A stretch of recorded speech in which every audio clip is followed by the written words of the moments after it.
난 언니네 하나요. 뭐도 만화도 만나면 아무 땡나 보고 벨라 수도이네 뭐도 도리도 아이 소랑 머리면 맡아본듯이 아이 pork 키도래 거시스 con namthiba oo 자도 자도 나. 저희도 원래 그래서 납두봐 하와이. 아스 난 이제 오버를 뚜떼지. 나는 짜이 두고 짜이 난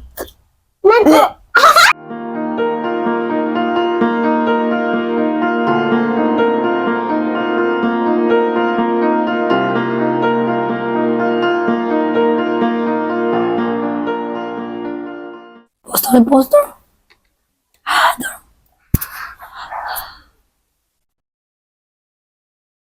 미안해 Hello again, Mr. Bettina. Puno po ikaw na crumjery. Masige matel sinis na pork. Sa layre, tuka pork mana, poki heart, ada tuka ribs sa layre, tuka mahi, tuka suna bujia ka layre, tilaw layre, mawatik pa layre, tuka iki kraus warang, daki khire. Mayam taba nung ay chika zuwar obiroy, pelagi upuna, paigay machaba ugra dudi mayam, ay chaba uzarage. masih pa muna. Machupo.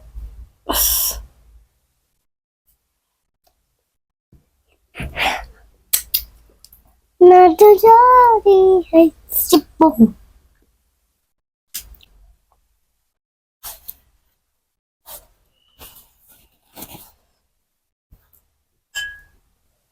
Ni jao ra.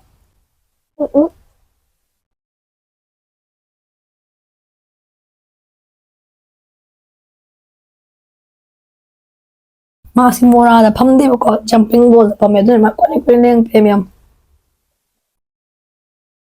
Ay dog.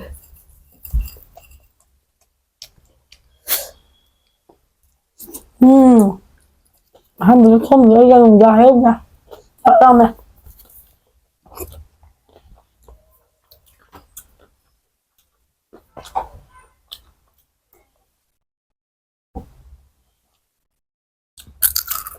자죠. 노래.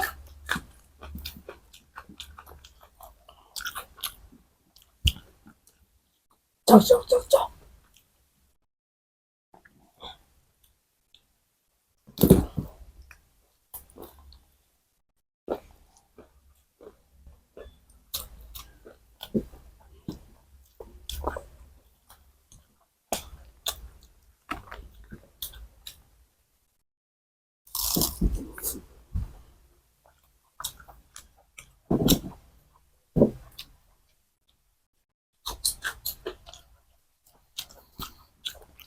Ahora. No, bueno, ¿verdad? I know me de. I know me de. Mana small I big. I didn't. I barani na adudi. Sige to. What?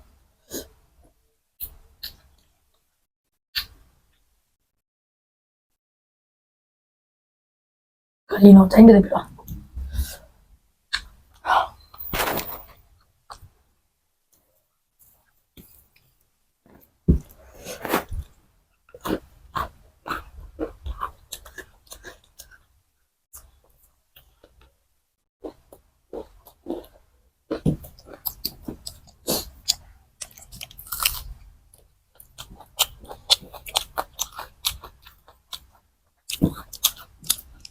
작죠. 피자 진짜. 작아. 담모.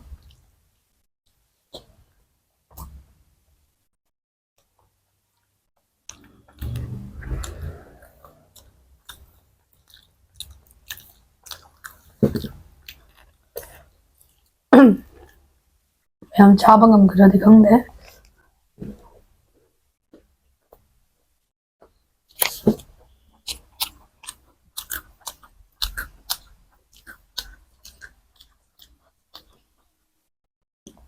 잘. Ano sa baba kami?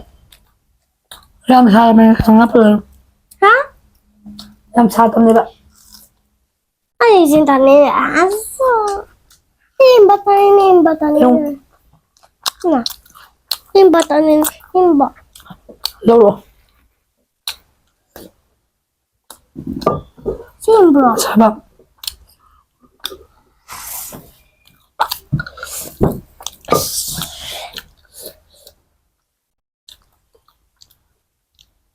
Namising na sabay gitu.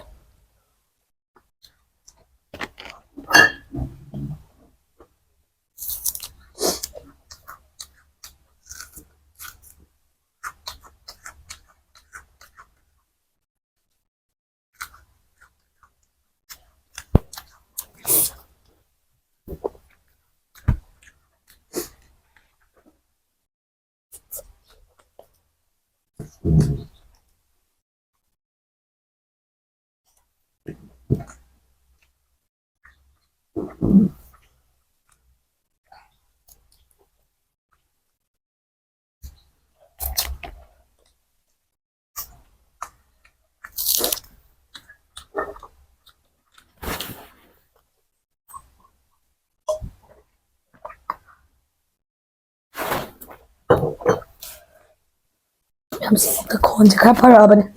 Singa sabas ko pag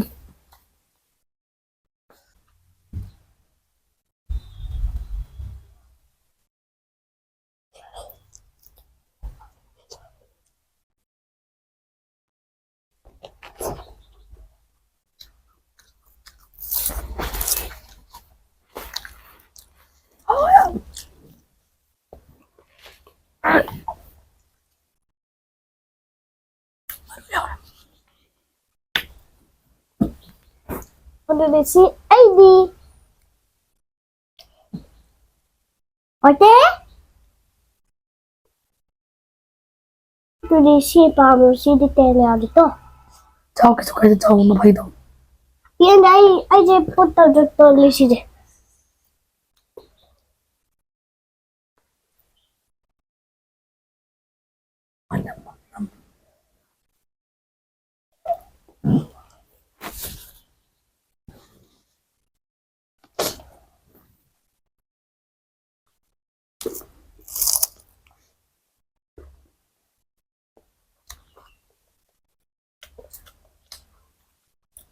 Naman si Charlie tayo. Tao. Maruya ba dia?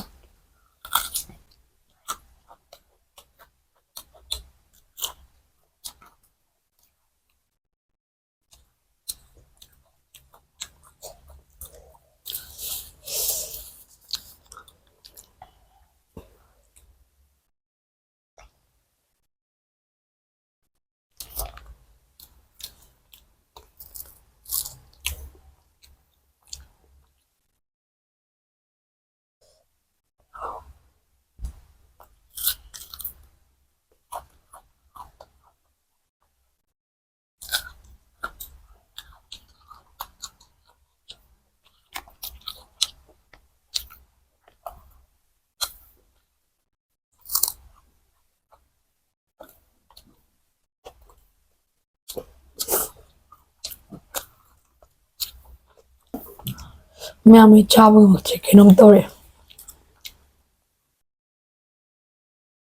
Ako ba? Tao.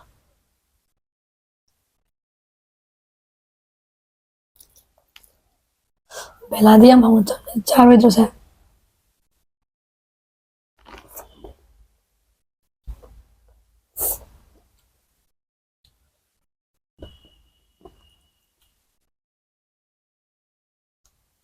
Kaya mahal ka. Huh? Mon. Kaya gino.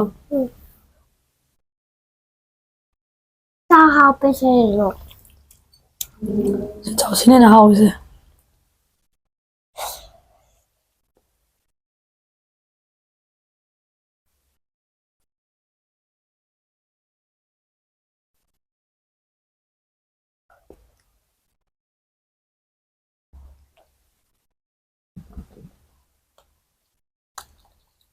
Chok, pelura.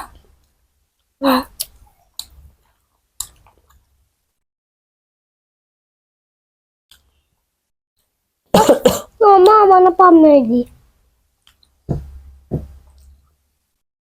Ama. May puro. Laba. Laba. Ha? Buzi adi. Mota Bold. Ate.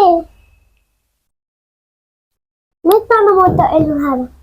Bol na ay na. Tangba. Bol na moto Mata. Ayun. Kumanan video doon. Ang tara mo. Ya may tre. Tara siya. Ciao. Malaki mo chake.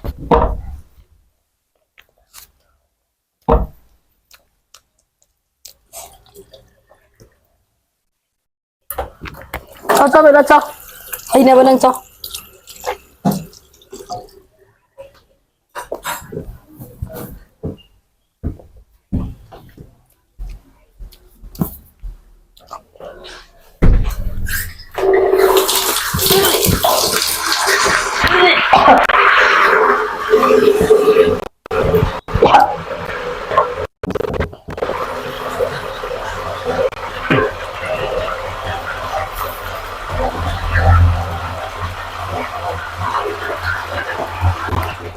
Huh?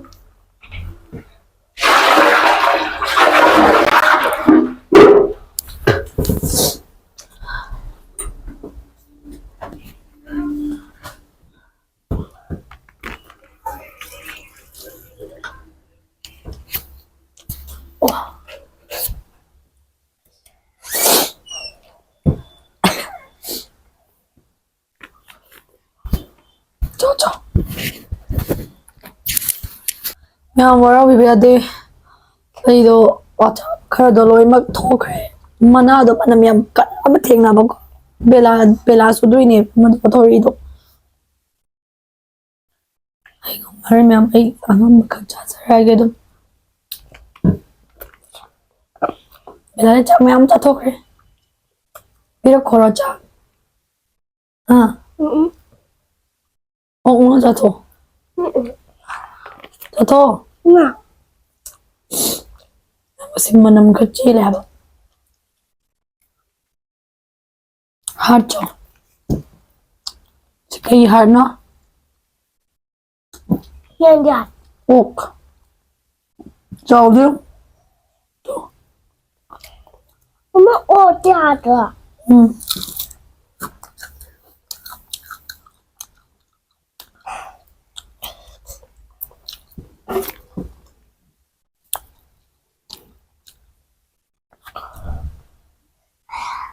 namanya pilot ya,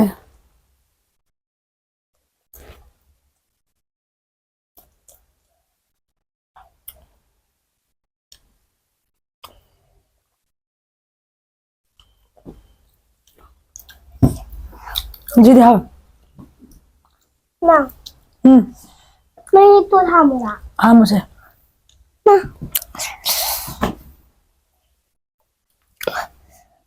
manam jikal ya betul,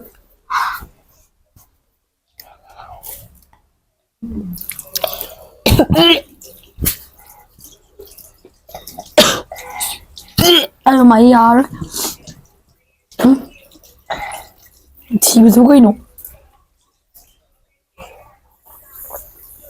Isme mai wara biya da isa kan white karam to par sasan mangambring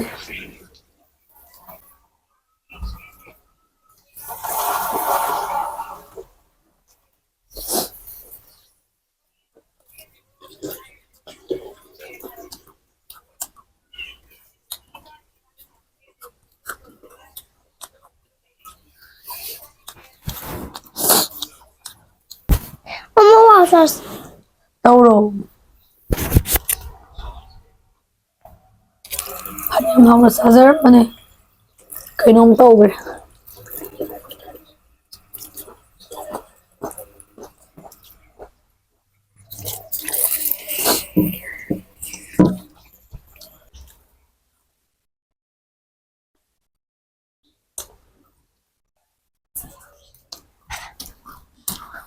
Hola. Ano kasi ano? Muna tayo dito. Nag-unin halay mo. Mo to.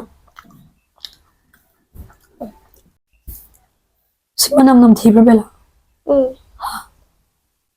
Hindi hato. Dati, oti hato. Oti hato. Amana oti dito. Ciao. Masih oti hato. Mamang jabo namthiba. Mamang da mutang jabo namthiba. Namthidi namthiba bro. Nanti. Ama to hindi. Amana ho oti dito.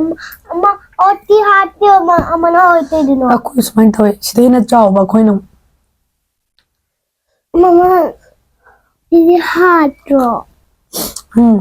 Mama, hindi hato. Kita hindi hato. May surrender daw rin. Isa mga mga may guli projo. Ale. Ote. Tuta.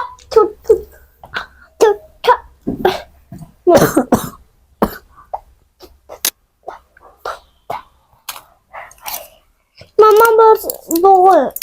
Rosa.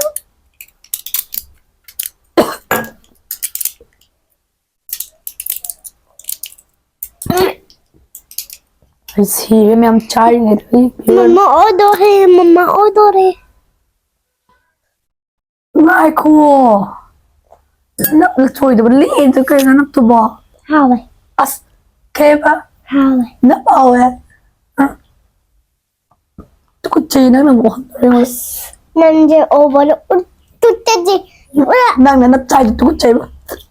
Nan.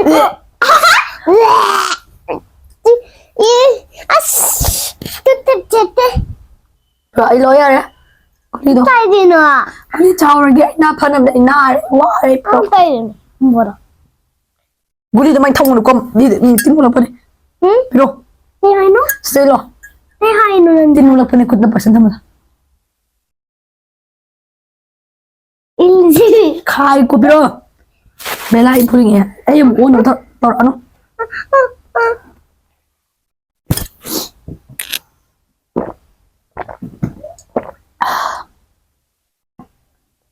Ya mai lôi. Ai so ngam rồi mà thap cái ai pork khi rồi có gì kun nam chi mà. Bela na ham ba charam ba nam chi ba ko khara. Yes. Macha đi luôn.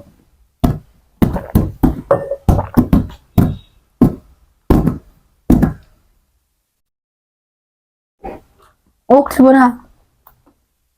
Ilo ai ba. Kayo na tap tay char.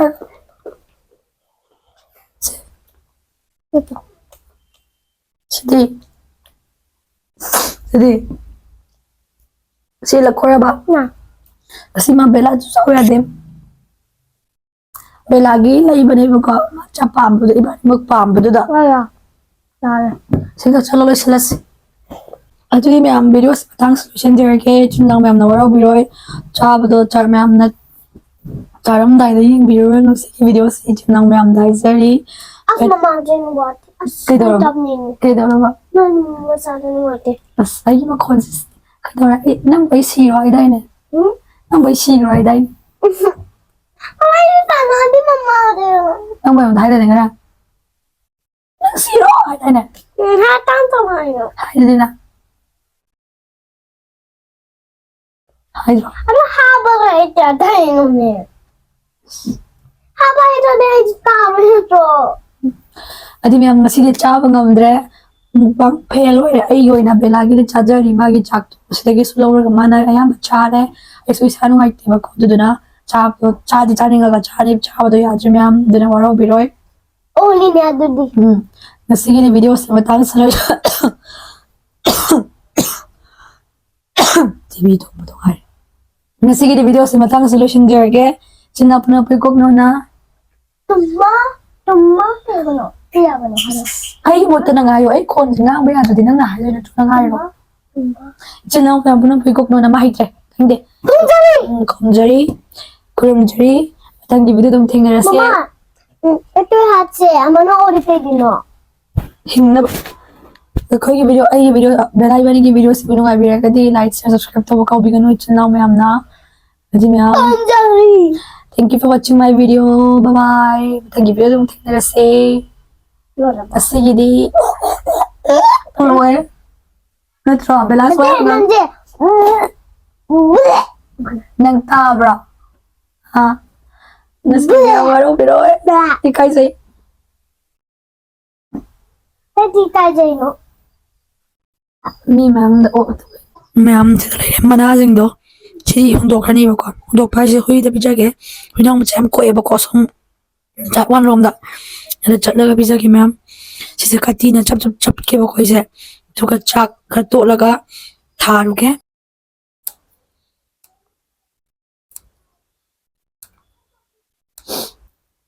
ꯃꯊꯤ ꯃꯃꯨ ꯆꯠꯇꯣꯏꯅꯦ ꯃꯣꯏ ꯍꯔꯥꯎꯕꯗ ꯁꯪꯉꯒ ꯄꯤꯖꯗꯗꯤ ꯌꯥꯔꯣꯏ ꯃꯃꯥꯅ ꯑꯝꯇ ꯇꯧꯍꯟꯅꯤ ꯑꯩ ꯑꯗꯨꯝ ꯆꯥꯅꯤꯡꯉꯦ ꯍꯥꯎꯗꯣꯏ ꯃꯥꯜꯂꯦ